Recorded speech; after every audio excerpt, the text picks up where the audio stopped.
Hey everyone, today I wanted to take a look through my 40 something strong Airsoft collection. A few of you have been asking for a video like this for a little while now via my Instagram account, but to be honest I've never really had the time to uncrate everything and unbox it, so to speak, and get it all out in one go.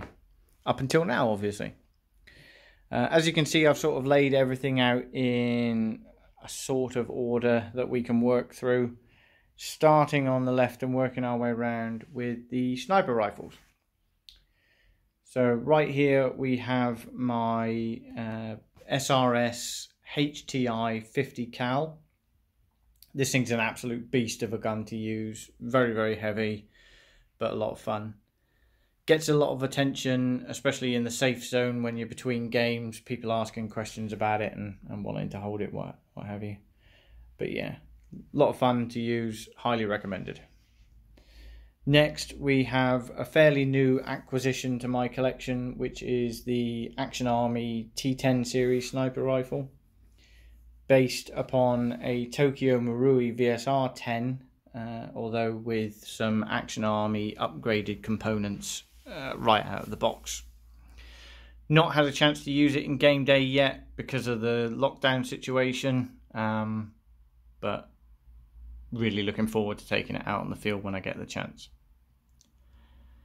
Next is my slightly beat up looking Ares ASO 2. This thing's seen a lot of action. It was one of the first sniper rifles I acquired. Although to all intents and purposes it's more of a scout rifle than it is a sniper rifle because of the shorter barrel setup. But yeah, a lot of fun to use. I've lent it out to a couple of people on occasions, and yeah, most people come back with nothing but good things to say about it. Although it is in need of some TLC, it would look like. Next we have the Yamarex Legends Cowboy Rifle. It's a CO2 powered lever action rifle. The build quality on it is superb. It's a really nice looking gun, and being shell ejecting, it's quite authentic and looks the part, and I would love to mount it above the mantelpiece, but that's never going to be allowed. Next is the only DMR in my collection. And the only DMR you'll ever need, which is the Tokyo Marui HK417D. This particular one has seen a lot of upgrades via Dave's Custom Airsoft and performs really well. Probably, I'd say, outshoots distance-wise anything in my collection, perhaps bar the 50 cal. Yeah, really nice gun. Set of Vortex optics on it. Performs really well. I actually usually run it with a rangefinder as well. Yeah, have a lot of fun with this one on the field. Moving on to my LMGs. On the left we have Specnet Arms. It started off life as a Specnet Arms G36K EBB, so a bit of recoil on it, although it's not the strongest, I've got to admit. But with the addition of CMAG, I've turned it into an MG36. The reason I went for the Specnet Arms over some other options that you have available in the G36 range is the optic that you see on top. It's a dual optic, and is actually a replica of the one found in a lot of pictures of the MG36 with those built-in optics. And I couldn't at the time find anyone else who provided a G36K with that optic on it, so that's why I went for the Specnet Arms version. It's a bit cheap, I'll be honest. Came in very, very cheap, under £200. And you can see that in the build quality. It's very, very plasticky, and I'm not entirely sure it's going to last a long time out on the field with the kids as well. Moving on from that, we have the proper heavyweight of my collection in terms of LMGs, which is the A&K Mark 43 with the variable rate of fire adjuster down below. Again, because it's been a fairly recent acquisition, I've not actually managed to get it out on the field prior to lockdown, so still waiting on that one. But again, had a lot of fun with it in the garden, and it seemed very reliable, very heavy duty. Although if you are going to get one, don't trust this carry handle at all. It's particularly weak. The final LMG in my current setup is the first LMG I ever bought, which is the Golden Eagle MCR. This is the short barrel version. Yeah, we all know it's nothing more really than an M4 with a box mag on the bottom. But yeah, I've set mine up with an ACOG style optic and a horizontal foregrip, you can see there. Because me and the kids play a bit of Rainbow Six on occasion, and the horizontal foregrip mimics Maestro's setup a little bit. We'll move on to the pistols in a second, but we'll actually take a look at the only gun I've been allowed to display in the house, which is the HFC flintlock pistol. This is the green gas version. I believe they did do a CO2 powered version, but it came in far too hot prior to this. Yeah, really nice gun. It's faux wood, unfortunately, but all the engravings are really nice on the top there. Not the most accurate thing I've ever fired, but yeah, fun to use, and will make a good pirate gun at some point. Moving down to the proper pistols, starting off on the left with the pistol I use probably the most, which is the Shadow 2 from ASG. Really nice pistol, really weighty feel to it. The shells you see there are actually the metal shells for the cowboy rifle as well. Yeah, getting back to the pistols, the Shadow is extremely weighty, feels really nice, and a lot of fun to use.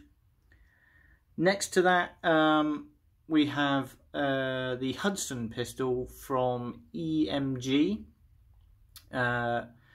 This one is really nicely sized. Everything's within fingertip and thumb reach. You don't have to adjust your grip at any point. With the extended plate at the bottom there, it sort of looks a bit Halo pistol-y, in my opinion, which is what drew me to it. But yeah, good pistol all round. Next to that, we have Tokyo Marui Glock 17 Gen 3. I'm sure enough of you know everything there is to know about Glock, so we won't go into that.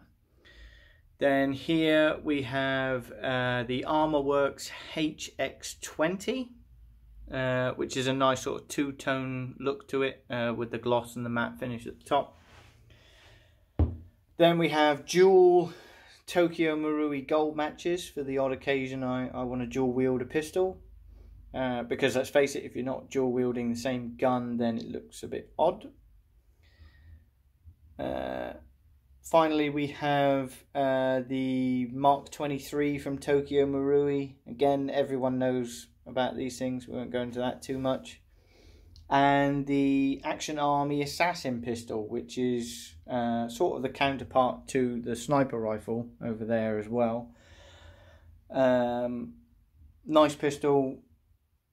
Incredibly good value for money, because you can get these in under 100 UK pounds. Convert that as you will, but yeah, good value for money there. Into the SMGs, the first one in my collection that I ever bought was the Tokyo Marui High Cycle AUG, obviously. Really nice setup. I've used it a lot, and will continue to use it because it's a fantastic gun. Below that we have my Scorpion Evo from ASG. Again, another very popular gun everyone knows about. Not worth going into in too great a detail. The KWA MP9. Again, it's a gas blowback, very similar to another gun I'll show you in a second. fantastic rate of fire, very noisy. I've got an optional second stock for it, which is the retractable version. Yeah, good performer, really nice. The latest acquisition to this section has been the G&G SMC9. Fantastic looking carbine kit for their pistol range. Yeah, looks really good. Again, because of lockdown, I haven't got to use it in the field, and I've only got one mag for it, which is the one you see here currently, because they seem particularly difficult to get hold of at the minute. But as soon as I get another couple of mags for it, it will be heading out into a game zone for sure. Then we have possibly the most disappointing gun I've got, which is the Tokyo Marui Scorpion Mod Zero. It's disappointing because it looks really, really good. It's a really nice looking machine pistol. But unfortunately, with it just being electric and having a weedy little battery in the pistol grip, its rate of fire is poor, and its general performance is a bit poor, really, compared to the other guns I've got here. But yeah, disappointed with that one. Next we have the classic Army PDW9. I know that's not the proper designation for this gun, but because it looks exactly like Jackal's PDW9 from Rainbow Six Siege, that's what we've come to call it. And yeah, I honestly can't remember what the real... It's something a bit like a Nemesis or something, I'm not sure. Yeah, good rate of fire. Comparable to an ARP9 in terms of rate of fire and performance. Although obviously what you see here comes as a package. So the suppressor, the drum mag, and what have you, all came together. So it's great value for money, really. Just below that, we have the G&G L85AFV, I think is the exact designation. It's a electric blowback, comes with the SUSAC you see as well. Again, great value for money, performs really well, and because the reciprocating bolt is right next to your ear when you're looking down the sights, the noise of the recoil is particularly loud in your ear, so that's cool. Then this is the gun I was saying was very similar to the MP9, which is the Tokyo Marui MP7. Another great performer, gas blowback. Not quite got the rate of fire of the MP9, but is perhaps arguably better at grouping shots. Yeah, a lot of fun to use, love it to pieces. And then we have what is easily within the top 3 guns of my collection in terms of my fondness for it, is the KWA TAC 45 Ronin. It's an electric blowback. The recoil on it is phenomenal. It looks properly space age. Yeah, love it to pieces. And was one of the first guns I bought after I got my Kara, so it holds a special place in my heart. Next, we have the Cyma AK-47, just a simple AEG, not blowback or anything like that. I've set mine up with a 3x optic and a canted sight here as well. Yeah, it's one the kids mainly use, and I've lent out on occasion. But I am determined to get some game time with it myself at some point. Then we have 2 more offerings from ASG. On the left you see the Bren 805, and on the right the CQR Hera Arms variant of M4, or AR-15 because it's the 15th edition, I suppose. Both very good guns. The CQR is actually electric blowback. Not quite as strong as the blowback on some of the other guns I've got, but fun to use. Running very interesting optics on both. The Hera Arms has a UH1, which is fantastic optic. Very impressed with it since I got it. And the Bren is actually running a Theta Optics dual optic, which is a holographic and a zoomed optic, which runs through a Z prism there.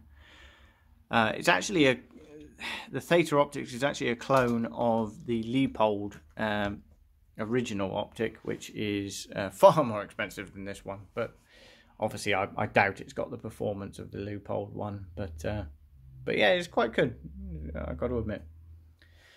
Moving on from that, we have another Spectre Arms. This is the G36C. Again, electric blowback. I've set this one up to look a bit like Ash's G36 from Rainbow Six Siege, so we're running another ACOG style optic, and in this instance a vertical foregrip. Much like the other Spectre Arms, this is a bit plasticky. I'm not entirely sure of the build quality in terms of longevity, but we'll see. It's lasted this so far, and the kids enjoy using it. So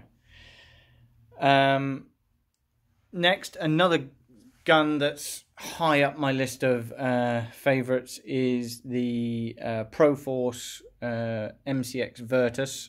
This is the, like I say, the SIG authorized or SIG Air version, as opposed to the Cyber gun. I think they're pretty much identical, but mine's running EOTech 300 Blackout Edition optic with a magnifier, and looks very similar to my M13 set up in Call of Duty, which pleases me greatly. So yeah, that is a really nice gun, really good quality, love it to pieces. Moving on up, moving on out, we have the two offerings from Tokyo Marui. On the left you see my Scar H, which is again recoil. Has a very unique sound to the recoil on that one, not easily mistaken for anything else. And mine has the an optional 40mm grenade launcher on the bottom, which is very cool. Performs very well actually. EOTech style optic on the top. There is a peg box on the other side, as well as the torch. See around to that. Again, that's a gun that receives a lot of love and a lot of attention when I take it out on the field. Yeah, really good, and a solid performer. Next to it, we have the 416 Delta, which I bought when I got really into the TV show SEAL Teams. You can see the Delta being used in the SEAL team a lot on that show, as well as other variants of the 416 as well, but that's the one that took my eye. And I've set it up very similar in terms of suppressor and EOTechs and what have you. The recoil on that's very good. Moving along to the shotguns, again, two offerings from Tokyo Marui. We have the Spaz 12, which I occasionally like to put in a shotgun sheath on my back, especially on game days when when the kids have come along, or we've got a couple of friends and everyone's a bit trigger happy. It's good to have the shotgun there as a spare if anyone runs out of ammo or battery or what have you. And then next to that we have the SGR 12, which is absolute overkill for any occasion, with the 3,000 round drum mag. Although incidentally, the 3,000 rounds, because it's a tri-shot, actually equate to only 1,000 rounds of practical use. But yeah, fires like any other AEG, except 3 shots at a time, and is a monster. People fear that thing when you come around the corner in a CQB area. Finally, in this section at least, we have the guns that I work on and have customized myself. So if you've seen the other videos or any of the write-ups on the the website, you'll be familiar with my Cyma P90, which has been converted to look like a Gears of War inspired gun. Next to that we have the FAMAS, which I've converted to be a bit of a tribute to Otter or Kruger on Call of Duty, with all the scrim netting and what have you. Finally, something you wouldn't have seen before yet, because I haven't done any write-up on it, is my Dan Wesson CO2 powered revolver. This was a lesson in engraving, so all the gold you can see in it, I've actually engraved down into the metal of the gun and then painted gold. It's not the best work I've ever done by any stretch of the imagination. It's more of a learning curve than anything else. But I do like the chameleon paint job I've done on it, which I don't know if it's picking it up too well on the camera. Actually changes from green. Oh, there we go. Changes from green to purple. And with the gold, kind of looks cool. So I might use this colour scheme on something else in the future. Maybe not with the whole engraving thing, because it's not turned out as well as I would have liked. I'm clearly not that good of an engraver, especially not with a Dremel multi-tool. Finally, we have the guns I lend out to people most if they're coming for their first game, that kind of thing. A couple of combat machines, a long barrel variant and short barrel variant, and just a Cyma shotgun. It's got quite a good stock on the shotgun, actually, folding stock, which is good. I would have really liked to have found a way to put it on the spars if I could, but that wasn't to be. I did look and try, but yeah, that's received so many dings. It's received so much paint over the time as well. But yeah, tri-shot performs all right. People seem to like it. That's about it for what I've got here. I do have 4 guns in the shop at the minute, being customized. I've got an MTW Wolverine, which is being cerakoted and engraved, along with what have I got? A Tokyo Marui Deagle and a Tokyo Marui Breacher shotgun as well, which are being cerakoted to match the Wolverine. And the other gun I've got in the shop is another A&K LMG, the M249 SAW, which I'm converting, or having converted, to HPA as well. And that's about it. That's everything in my collection at the minute. It does usually grow every couple of months. I might add something new to it, some new toy. But that's where we stand at the minute as of mid-2020. So yeah, perhaps in a year's time we'll have another update video with a few more things added. Who knows? Thanks for watching. Cheers.